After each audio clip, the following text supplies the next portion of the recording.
do you have full conversations with yourself in the booth, or do you Yes. record each clone separately? No, we go straight through a scene. I'm jumping back and forth between the characters. Well, Tech is doing something over here with the controls. Reckon might want something to eat over here.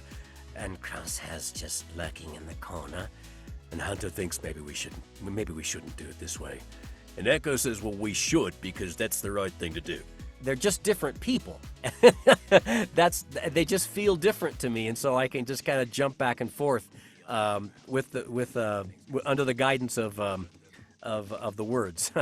Oh, you're so talented. Like, if someone was like, do a British accent right now, I would be like, I can't. It's amazing. That's the gym I've been working out at for quite a while. Jack, where are you?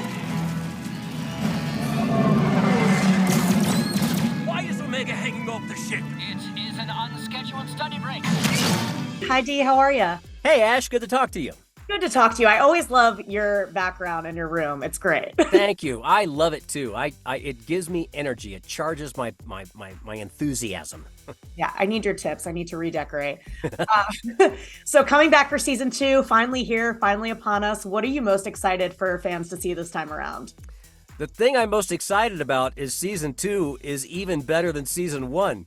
That it has really interesting different side roads that it takes you on that all feel very Star Wars, that connects beautifully into the larger structure of what's playing out with Palpatine's rise, and it really ups the stakes.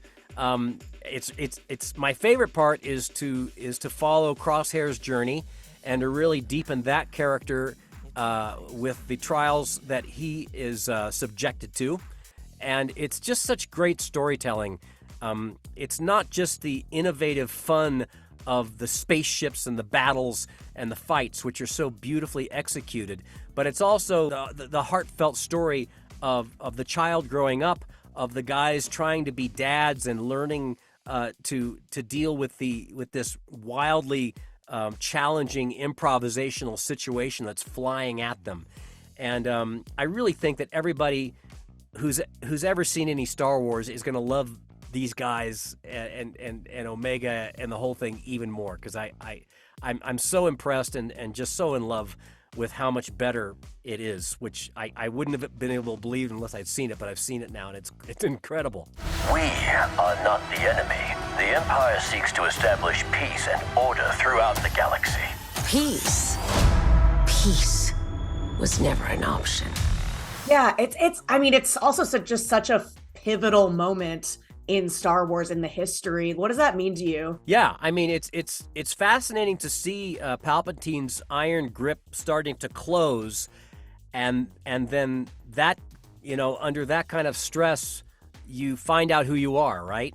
And they are finding out who they are in deciding of how they're going to play it. So it's not just a matter of fighting battles or running missions or heists, and you certainly have all of that. But it's the more interesting part is, what is my place in this universe? How do I connect into these things that are happening, that are coming for me one way or the other? So where do I plant my flag? And how do I bring along my family with this? How does the family deal with this? Do we all stay together? Do some of us leave? Do some of us come back? How does that all play out? It's all very, very engaging, and it's such great storytelling. I just love it. Is asking you to pick a favorite member of the Bad Batch like asking you to pick your favorite child? Well, yes, it is. And last season I would have said Wrecker, because I love that he's strong and he's open and fun, and he can eat whatever he wants, and I can't do that anymore. But this season, I think it might be Crosshair.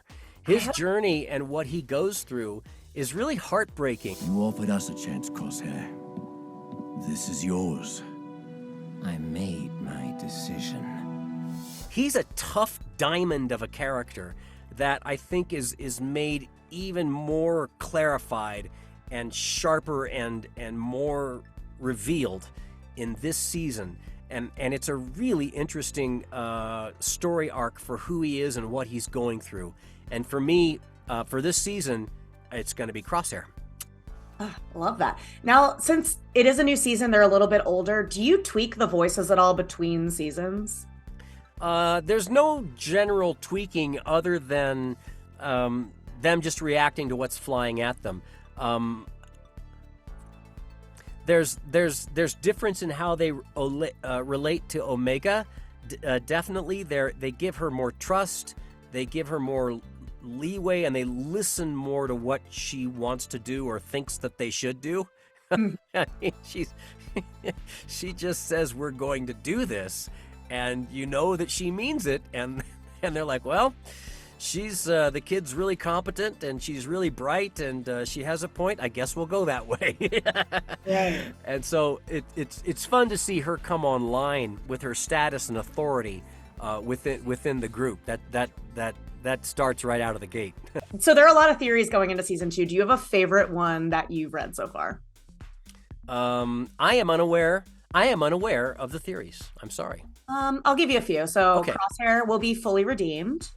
Nala Se is actually spearheading the Palpatine cloning program. What will happen with Crosshair? I can't say what will happen with Crosshair, but I will say this, is that Star Wars plays out in a moral universe. There's good and there's bad, and there's consequences for the decisions that you make, and there's also room for transformation and redemption. That is Star Wars. That is the new hope. That is the optimism that is ultimately at the end of the tunnel for Star Wars. So, not speaking specifically of anything that I have any knowledge of, just looking at what Star Wars is and why people love it and why it speaks to so many people, that ultimately it all leads to a place that we want to be. God, it's so interesting. It's like the vets returning and like they don't have any benefits and like what becomes of it's just so fascinating. Yeah, it's real stuff. It's not like fantasy disconnected stuff. I mean, that's part of why it's so affecting and so beloved, I think, is that this feels real. Whether it's just about trying to raise kids in a family, or I mean, I've had soldiers, shake my hand and say, "Thank you, sir. Me and my platoon in Afghanistan, we love the clones," and I'm like, just thank you. I'm just a voice actor, but these stories that are told, they connect to people in very meaningful ways, and that tracks back to George Lucas's brilliance and his good insight and creative courage. And then the writers that create these shows that are so beautifully skilled and daring and still taking chances and still telling interesting, varied stories that connect back into this larger canon that is the Star Wars that we know and love. I also think that's why people gravitated towards Andor so much. It just had so much like scary reality to it. Andor, I think about Andor a lot. The two monologues is what I call them. Those two monologues, the elevator, and then the showdown there at the end. Kill me. Or take me in. If you're an acting student, it's like there's a monologue, there's an actor, there's and one that is earned, right? That all the story up to it, some of it's very deliberate, very quiet, that's woven in there that finally pays off into this punch of a monologue. And as an actor, that's a real pleasure to see. It's really powerful, and I love it. Star Wars just keeps getting better and better.